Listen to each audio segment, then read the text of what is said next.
All right, guys, welcome back to step number 5 of the QRC Outlaw Kart build. We're back with Brandon LaChance, and we're making some pretty good progress today. What's next on the to-do list here? Next, we're at step 5. We're kind of in a between steps. So we're going to put the fuel tank in the car as well as the throttle linkage on. So tools required here, we'll take some tin snips, and then we will use a 5/32 Allen as well as a 7/16 wrench.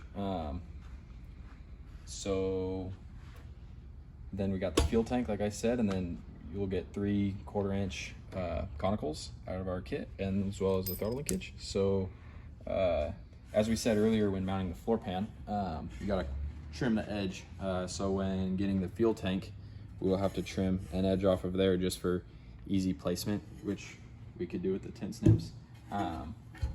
So first we'll put the throttle linkage in the car. We'll start by taking off the clevis.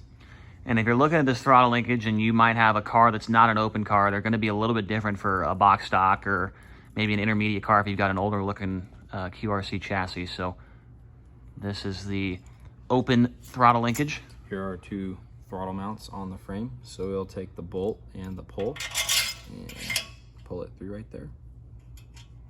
Washer, little spring, another washer, big spring.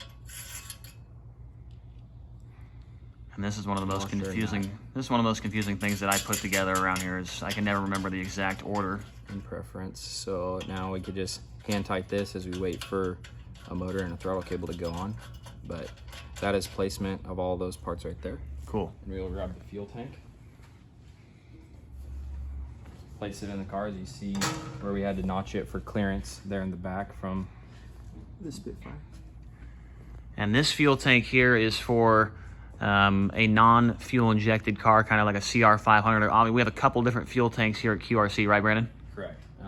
So typically your CR500, this is our big tank, and pretty standard for, you know, having a pump either mounted on the front or on your seat or on the engine. And then we'll take the same size bolts that we have from the floorboard as well as our 1/4-inch conicals and drop them in those 3 places. And then grab our washer and a nut and tighten them up, and then there we are. All right, guys, just doing our overview of the fuel tank here and the throttle linkage. As you can see, we've got the nut on the bottom of that, those 3 bolts that hold the fuel tank on, and we've got the throttle linkage in place. And Brandon, a couple pretty easy steps there to get those in. Yeah, a pretty simple step there. We went over the fuel tank, our gas cap, as well as the 3 conical washers. You know, as we look at the floor pan and the fuel tank, we just use them conical washers for a nice look on this QRC. And then we take our throttle linkage, and we just left that loose because when you get to the motor part, either tighten it now so you don't forget it, or just be conscious, leave yourself a gap.